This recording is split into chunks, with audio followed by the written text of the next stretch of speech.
네, 여러분 반갑습니다. 반갑습니다. 네, 임재록 전 시간에 이어서 189페이지에 그 본문 해석을 볼까요? 좋고 나쁜 것을 모르는 머리 깎은 중들이 있어서 동쪽을 가리키다 서쪽을 가리키고 맑은 날을 좋아하다가 비 오는 날을 좋아하며 등롱과 노주를 좋아한다.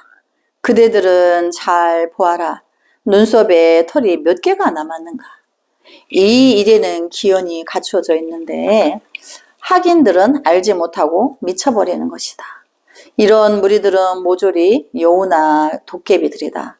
그 좋은 학인들에게 이 눈멀고 머리 깎은 늙은이가 온 천하 사람들을 미혹하고 어지럽게 만드는구나 라는 비웃는 말을 듣게 되는 것이다. 이렇게 되어 있는데 볼까요? 좋고 나쁜 것을 모르는 머리 깎은 중들이 있어서 이 말은 이제 공부하는 스님들이 아직 공부가 이제 상중하의 단계가 있는데 아직 학은기의 무리들인 거죠. 그래서 그들이 좋아했다가 나쁘다 했다가 이제 이런 식으로 이제 여러 번 이랬다 저랬다 한다라는 걸 말하는 거죠. 그리고 이제 등롱이라는 것은 이제 등이 이제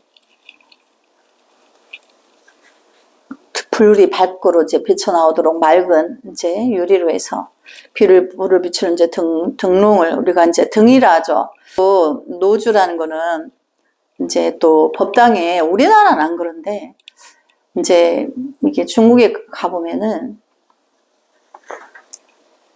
노란 천이나 붉은 천으로 기둥처럼 해서 둥그렇게 해서 천장에서 땅바닥까지 그 뭐 비단에다가 금실로 술을 놓아서 뭐 절만자도 쓰고 뭐 여러 가지 이제 아름다운 그런 것들을 놓아가지고 그렇게 이제 하는데 장엄이죠.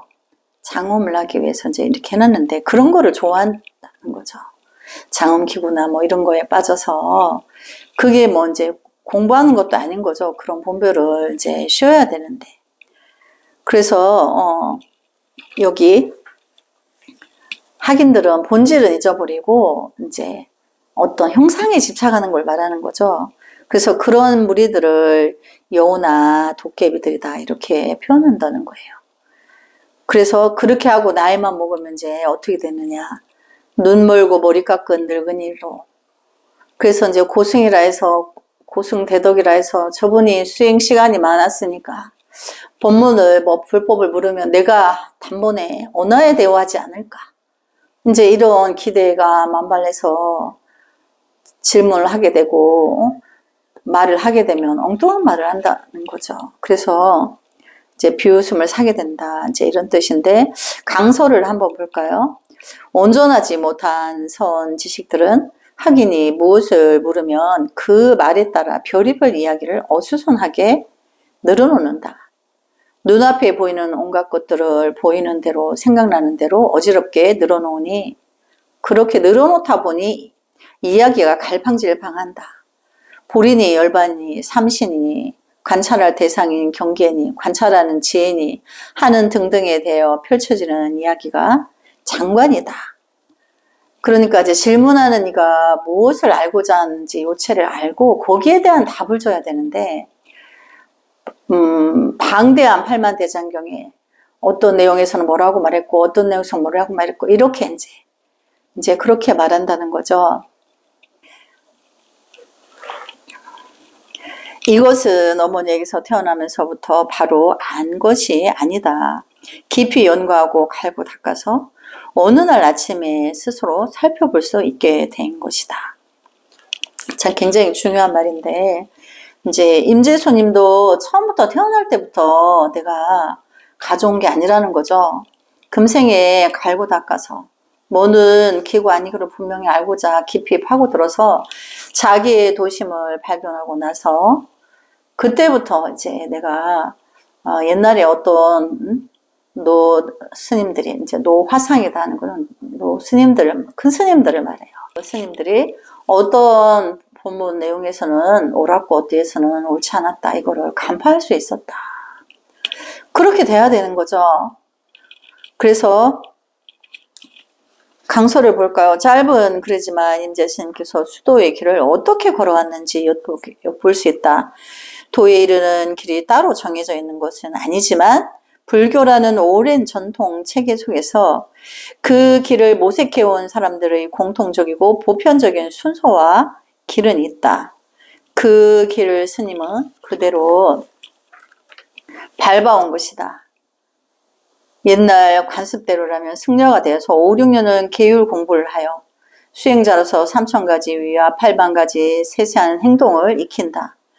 그 다음에는 경전과 논을 10여 년 깊이 연천하여 깊고 오묘한 불교 글들을 낱낱이 깨닫는다. 그리고는 사교 입선이라 하여 그동안 배우고 익힌 교학을 모두 버리고 참선에 들어가는 것이다. 일생을 통해서 바람직한 수행자가 되기 위해서 이와 같은 과정을 반드시 거쳐야 한다. 임재 스님은 그 코스를 하나도 빠짐없이 밟아왔다. 그리고 마침내 황벽이라는 큰 선지식을 만나서도 도안을 분명하게 뜨게 되었다.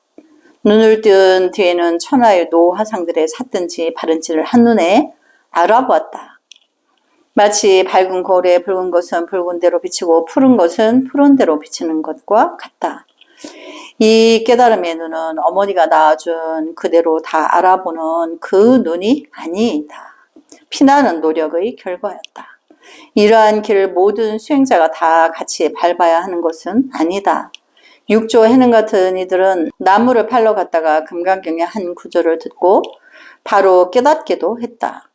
열반회상의 광해이라는 소는 광해이라는 소를 잡는 백정은 어느 한순간에 깨달음을 얻고는 나도 부처님 중의 하나다라고 큰 소리를 친 사람도 있었다. 하지만 이와 같은 사례들은 특수한 경우다. 임재 스님이 걸으신 길을 눈여겨 볼 일이다. 그렇죠. 이제 우리가 정식 코스로 이제 가른 사람도 있고 또 광행이라는 소 잡는 일을 하는 사람도 어느 찰나에 나도 부처 중에 한 사람이다. 자기가 그렇게 알았다는 거죠. 소 잡는 일을 하다가. 그래서 기연이라는 것은 이제 그런 걸 말하는 거예요. 그래서 어느 날 자기가 본래 부처라는 거를 후련히 깨닫는다는 거죠. 그래서 그 기연들은 다 과거 전생에 다 전생 정생으로 공부해서 현세의 기연들로 나타날 때 정한법이 없기 때문에 그 업의 인연에 따라서 이제 그렇다는 거예요. 그래서 임재 스님은 정 코스를 FM으로 다 밟았고 또 육조 스님은 자기가 6번째 조사가 되는데 일자무식인데 학인 스님이 응무소주 일생기심 금강경의 한 구절을 듣는 찰나에 후련히 밝아져서 이걸 가리키는 스승은 어디에 있느냐 물어서 그때 이제 자기 그 스승을 찾아가죠. 그래서 자기가 6번째 이제 조사의 자리를 가지게 되는 거죠. 그래서 공부의 길은 다 같지 않으나 깨달은 그 자리는 하나이기 때문에 이제 그런 거죠. 그래서 이제 또 193페이지의 해석을 볼까요? 도를 배우는 벗들여 법다운 견해를 터득하게 되면 남에게 미혹을 당하지 말고 안에서나 밖에서나 마주치는 대로 곧바로 죽여라. 부처를 만나면 부처를 죽이고 조사를 만나면 조사를 죽이고 아라한을 만나면 아라한을 죽이고 부모를 만나면 부모를 죽이고 친속을 만나면 친속을 죽여라. 그래야 비로소 해탈하여 사물에 구애되지 않고 투철이 벗어나서 자유자재하게 된다. 이렇게 되는데 여기 보면 모든 것을 죽여라고 하죠. 근데 실제로 그걸 죽이는 게 아니고 자기 안에 그 사람이 상대방을 살인을 하게 될 때는 자기 안에 살인하겠다는 그 분별이 드러난 거죠.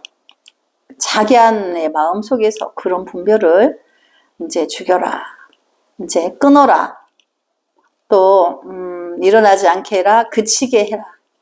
쉬게 해라. 이렇게 이제 우리 용어로는 이렇게 또 표현을 할 수 있죠. 그래서 그거를 알고 보면 그게 다 통팔식의 포섭이 된다는 거예요. 그래서 해석 밑에 이제 강서를 읽도록 하겠습니다. 여법한 견해나 진정 견해나 모두 같은 것이다. 수처 작주도 같다. 모두가 다른 사람에게나 나 아닌 다른 경계에 동의하지 말라는 것이다. 그렇죠. 내가 내 안에 불성을 만나기 위한 길을 가는 게 바쁘지. 뭐 방금 이제 어디 도인이 나타났대. 뭐 거기 그렇게 그달려 가고 그러면 안 된다는 거죠. 또 어디에 뭐 천만의 부처가 났대. 거기를 또 가서도 안 되는 거죠. 천만호 부처님이 나타나 주셔도 내가 내 안에 불성을 만나기 위해서 내 안에 분별작용인 통팔식을 쉬게 하고 끊게 하고 그치게 하지 않는 한 나는 내 안에 불성을 만날 수가 없어요. 그래서 그 길을 부지런히 수행해야 된다는 거죠. 그래서 남에게 이제 남의 수행에 내가 미혹되지 말라는 거죠. 온갖 경계가 앞에 오고도 무조건 다 부정하고 끌려가거나 흔들리지 말라는 것이다. 나를 욕하고 나를 때리고 모함하고 손해를 입히고 하는 것뿐만 아니라 나를 유혹하는 순조로운 경계도 같은 것이다. 부처나 조사나 아래나 부모나 처자 권속이나 모두가 다 나 아닌 경계고 내가 미혹을 당할 상대들이다. 그렇죠. 우리가 이제 내 부모 형제 자매 일가 일문 권속들에게 인간 백년을 살고 보면 가장 배신을 크게 주는 사람이 누구예요? 자기 자식이에요. 점차로 이제 일문 권속들이 그렇게. 왜냐면 일문 권속에게만 공을 들이지 남에게는 공을 안 들이거든. 그 남은 나한테 그렇게 할 이유가 없어요. 근데 이제 자기가 미혹돼서 그런 거지. 그래서 이제 보면은 부처가 있는 곳에는 얼른 지나가고 부처가 없는 곳에는 빠르게 지나가라. 이제 그렇게 했듯이 그 본 뜻은 여기서 말하는 뭐 부처를 죽이고 조사를 죽이고 낳아주신 부모를 죽여라, 살인을 해라 이런 게 아닌 거고 그런 데에 집착되지 말고 혼돈하지 말라는 거죠. 그래서 그렇게 하야 비로소 해탈이다. 어떤 사물로부터 구애받지 않는다. 툭 터져서 자유자재하다. 부처님이나 조사나 아라한이나 그 어떤 권위나 관념들로부터도 벗어나라. 인정하지 말라는 것이다. 그러니까 부처, 조사, 부모, 형제, 자매, 나의 형제, 자매가 나에게 이렇게 말했어. 거기에 또 끄달려가고 이제 그러지 말라는 거죠. 그래서 이제 벗어나라. 또는 인정하지 말라. 그리고 깡그리 부정해버리고 끌려가지 말라는 뜻에서 죽이라는 표현을 쓴 것이다. 불주에 대한 모든 잘못된 관념들을 때려 부수라는 뜻이다. 이렇게 파격적이고 강도 높은 언어를 써도 강강한 억세고 미련한 중생들은 아무런 감동이 없다. 깊은 사유가 없어서이다. 경계는 경계의 일이고 나는 나의 일이다. 남이 나에게 어떻게 하든 나는 내 할 일을 하면 된다. 내 자신을 굳게 지키고 타인의 잘잘못을 보지 말라. 흔들리고 따라가면 그 순간 내 생명 벌써 상처를 입는다. 그가 부처든 조사든 부모든 칭찬이든 욕이든 마찬가지이다. 자신을 자각하는 일은 그처럼 중요하다. 안에도 있지 말고 밖에도 있지 말고 중간에도 있지 말라. 참으로 숙처 작조하고 입처 개진하라. 불려 물고 하고 투탈 자제하라.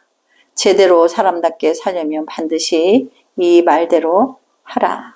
그래서 어디 가든 자기가 주인이 되려면 내 안의 불성을 만나지 않고는 그렇게 될 수가 없는 거예요. 그래서 이제 내 안에 참나를 만나는 게 그렇게 바쁜 거죠. 그러니까 다른 짓, 옆에 뭐 돌아볼 새도 없는 거죠. 그래서 이제 해석을 볼까요? 제 방에서 도를 배우는 것들은 말이나 형상에 의지하지 않고 내 앞에 나온 자는 하나도 없었다. 그러니까 MZ 스님이 말씀하시기를 이제 선지식들이 자기한테 깨달은 자기한테 법을 물으러 오는데 보니까 그 말이나 형상에 이제 의지해서 내 앞에 와서 질문을 했다 이 말인 거죠. 산승은 여기서 처음부터 그들을 쳐버린다. 그러니까 분별로서 오면 초장부터 그 분별에 떨어져 있음을 지적해 준다는 거예요. 또 손에 나오면 손으로 치고 입에서 나오면 입으로 치며 눈에서 나오면 눈으로 쳐버린다. 다만 홀로 벗어나서 나온 사람은 한 사람도 없고 모두가 옛날 사람들이 부질없는 지식이나 언어나 행위들을 숭상하고 받드는 것이었다. 그러니까 얼마나 미혹하면 이제 그 물질계를 벗어나고 거기에는 어떤 것도 없다라고 누누이 했는데 끝없이 물질을 숭상한다는 거죠. 그러면 이제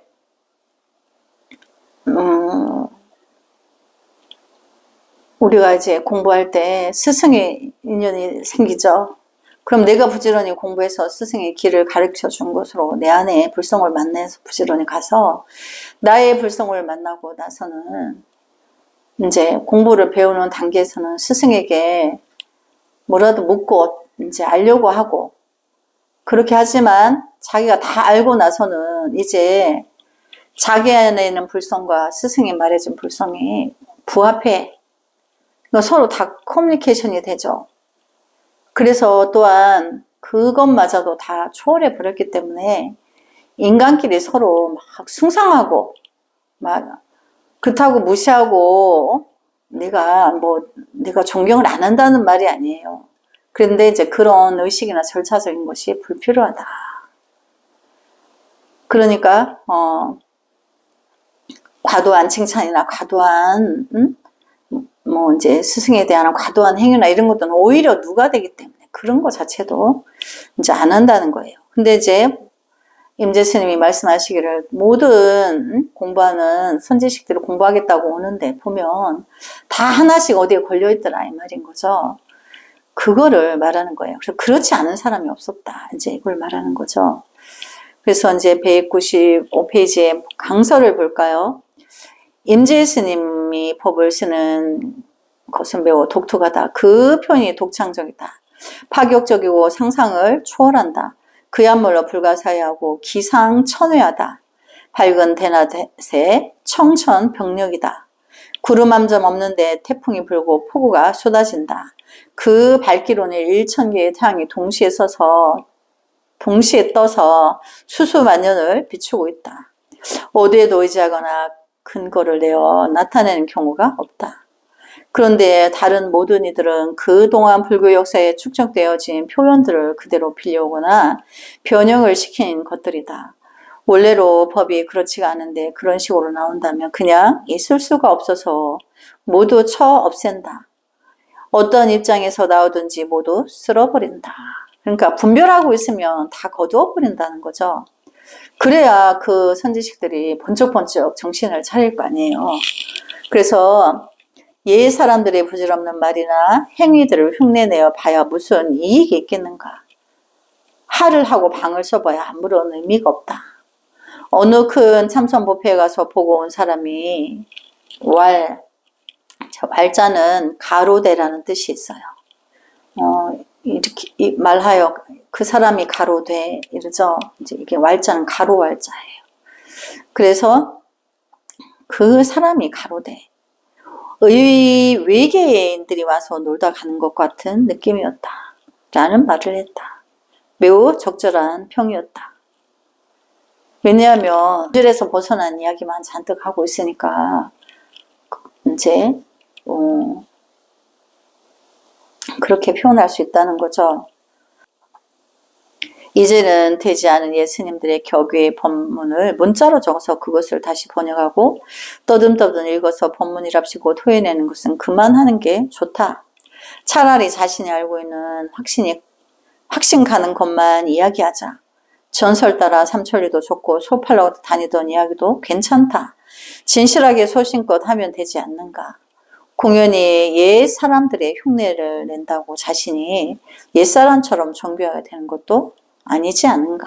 이렇게 돼 있는데, 그리고 공부하는 이제 스님들이 또 어느 만큼 공부를 하다 보면 이제 1700공안이라는 선문답의 역대 조사 스님들이 법문을 주고받고 하는 거를 법 거량을 한다 그랬는데, 그렇게 한 내용을 책으로 나온 게 있는데 그 글 구절을 또 이제 적어가지고 외우면서 이제 내가 좀 거창하게 아는 것처럼 그렇게 이제 흉내를 내는데 이제 그런 걸 하지 말아라 이제 이런 뜻인 거죠.